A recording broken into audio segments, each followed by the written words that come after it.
اللہ تعالیٰ پہ بھروسہ رکھیں گے، جب وہ اللہ تعالیٰ کے اوپر فوکس کریں گے، جب وہ اللہ تعالیٰ کی راہ میں خرچ کریں گے، جب وہ آخرت کے بارے میں کریں گے. اسی لیے آپ لوگ صرف دنیا کو ہی نہ مانگیں، آپ آخرت بھی مانگیں، اکٹھی مانگیں. اللہ تعالیٰ نے قرآن میں بے شک یہ کہا ہے کہ جو دنیا مانگتے ہیں خالی ہم انہیں دنیا دے دیتے ہیں، لیکن جو آخرت مانگتے ہیں انہیں آخرت دیتے ہیں. پر جو دنیا آخرت مانگتے ہیں یہ بہترین لوگ ہیں. تو آپ دنیا آخرت مانگیں نا. آپ کو کس نے کہا آپ صرف ایک چیز مانگیں؟ اللہ تعالیٰ کے پاس تو کوئی کمی نہیں ہے، لیکن اس دنیا میں آپ کو سکون تب تک نہیں ملے گا جب تک آپ اللہ کی راہ پہ نہیں چلیں گے. تو یہاں پہ ان بہن کے واقعے سے ہمیں پتہ لگتا ہے کہ ان کو وہ بھی مل گیا جو وہ چاہ رہی تھیں، لیکن الحمدللہ اللہ رب العزت نے ان کو اصل میں اس حقیقی مقصد کی طرف بھی لگا دیا جس کے لیے اللہ تعالیٰ نے کو یہاں بھیجا تھا. کہتے ہیں آپ کو 2 طرح کے لوگ اس دنیا میں زندہ نظر آئیں گے. شاید میں غلط بھی ہو سکتی ہوں، لیکن آپ بھی ذرا نظر اٹھا کے دیکھیں. ایک وہ جنہوں نے لوگوں کی زندگی اجیرن کر کے رکھی ہوئی ہے، لوگوں کی زندگیوں میں فساد، مشکلیں، پریشانیاں ایڈ کرنے سے انہیں خوشی ملتی ہے اور وہ اسی کام میں لگے ہوئے ہیں. اور ایک طرح کے وہ لوگ ہیں جو کہ صرف اور صرف آسانیاں بانٹ رہے ہیں. ان کی کوئی نہ کوئی ذمہ داری ہے، پھر چاہے وہ آپ کے والد صاحب ہوں، اپنے گھر کو چلا رہے ہوں، شاید آپ کے محلے میں موجود وہ بوڑھی عورت ہو جو اپنے بچوں کا پیٹ پال رہی ہو. غرض یہ کہ آپ انہی طرح کے 2 لوگوں کو زندہ دیکھیں گے. ہمارے ایک جاننے والے تھے اور ان کے بارے میں نے ان سے زیادہ میری ملاقات تو نہیں کی، 1 آدھ دفعہ 2 دفعہ یا 3 دفعہ شاید ہی 1 دفعہ فون پہ بات ہوئی ہو. وہ اس بندے نے ہر کسی کی خدمت کی ہے، ہر کسی کا ساتھ ہسپتال میں دی ہے، اور جب ان کا لاسٹ کام انہوں نے کسی کی پینشن بھی لگوا دی، اس کے بعد ان کی ڈیتھ ہوگی. ابھی ان کے اپنے بچے تھے لیکن اللہ تعالیٰ نے ان کو بلا لیا اپنے پاس. ضروری نہیں ہے کہ جو اپنے بچوں کو پال رہا ہے وہی ذمہ داری نبھا رہا ہے. بہت سارے لوگ، آپ یہاں سے اگزامپل لیں کہ اللہ رب العزت نے فرعون کے دسترخوان جو تھا نا، جو وہ بہت بڑا ہوتا تھا، ادھر کھانا ملتا تھا لوگوں کو، تو اللہ رب العزت نے اس کا بھی ایک ٹائم پیریڈ رکھا ہوا تھا. یعنی کہ فرعون کو ایک دم عذاب نہیں دے دیا، اس کا بھی ایک ٹائم پیریڈ رکھا ہوا تھا.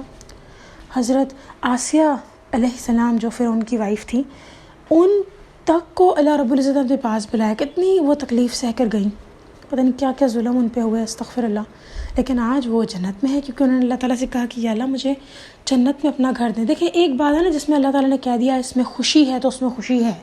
اللہ تعالیٰ نے کہہ دیا کہ کیا تمہارے لیے آنکھوں کی ٹھنڈک جنت میں چھپائی گئی ہے، تو پھر ملنا ہے، اور پھر آپ نے کہنا ہے اوکے یہ ہے آخرت اور یہ ہے آنکھوں کی ٹھنڈک، مجھے یہیں آنا تھا. تو پلیز میں یہاں یہ کوئی مقصد نہیں ہے میرا کہ آپ لوگ پیسہ نہ مانگیں، آپ مانگیں، میں نے تو دعائیں بھی دے دی ہیں سب کو. لیکن یاد رکھیں پیسے میں خوشی نہیں ہے. پیسہ ہونا چاہیے اتنا کہ آپ کو مشکل نہ آئے، آپ کسی کے مقروض نہ ہوں. لیکن پیسے سے یہ جو واقعہ سنانے کا مقصد صرف یہ ہے آپ کو کہ پیسے سے آپ کو خوشی نہیں ملے گی. آپ جتنا مرضی اسپینڈ کر لیں آپ کو خوشی نہیں ملے گی. اور یہ جو انسان ہے نا، یہ اس کا نفس بڑا بدتمیز ہے، جو برا نفس ہے، نفس امارہ. وہ اس طرح کچھ کہ جب انسان کے پاس کوئی چیز پڑی ہوتی ہے نا، اسے طلب بھی نہیں ہوتی. جیسی وہ چیز ختم ہو جاتی ہے وہ کہتا ہے وہ ختم ہوگی، واپس لاؤ اس کو. یا آپ نوٹ کریے گا، آپ کے گھر میں کوئی چھوٹا سا چپس کا پیکٹ بھی ہو نا، یا کوئی سونف کا پیکٹ یا کوئی ٹافی، آپ وہ کھا لیں، ختم کر لیں، اور پھر اس کے بعد آپ کو اسی کی طلب ہونا شروع ہو. اگر آپ کو بہت پسند ہے تو آپ دیکھیں گے آپ کو اس کی بار بار طلب ہوتی رہے گی. اگر آپ کو سرکمسٹانسز ہیں کہ آپ یعنی پیسے وغیرہ ہیں کہ آپ اس کو لے کر آ سکیں، ٹھیک ہے.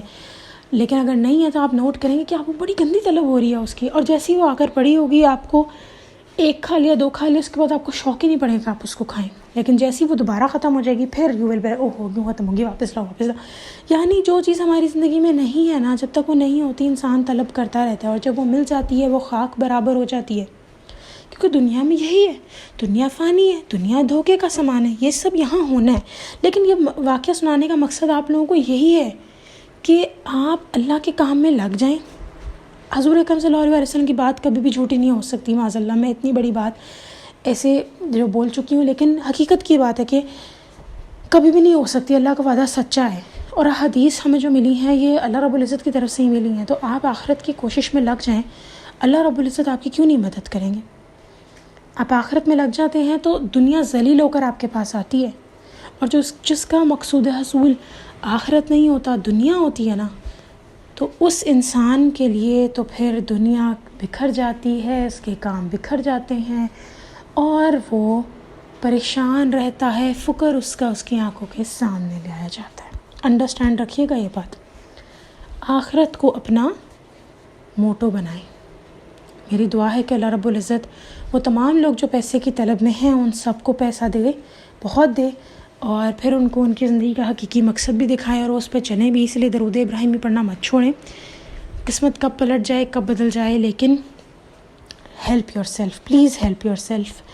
دنیا کی رنگینیوں میں مت کھوئیں. آخرت ہونی ہے اور آنی ہے. اللہ کا وعدہ سچا ہے. میری دعا ہے اللہ رب العزت ہمیں مرتے دم تک درود ابراہیمی پڑھنے کی اربوں خربوں دفعہ توفیق عطا فرمائے. آمین ثم آمین. اور اپنے نیک بندوں میں ہمیں شامل کر کے اپنے پاس بلائیں. چلیں جی، انشاءاللہ نیکسٹ ویڈیو میں پھر حاضر ہوں گی. تب تک کے لیے اللہ حافظ.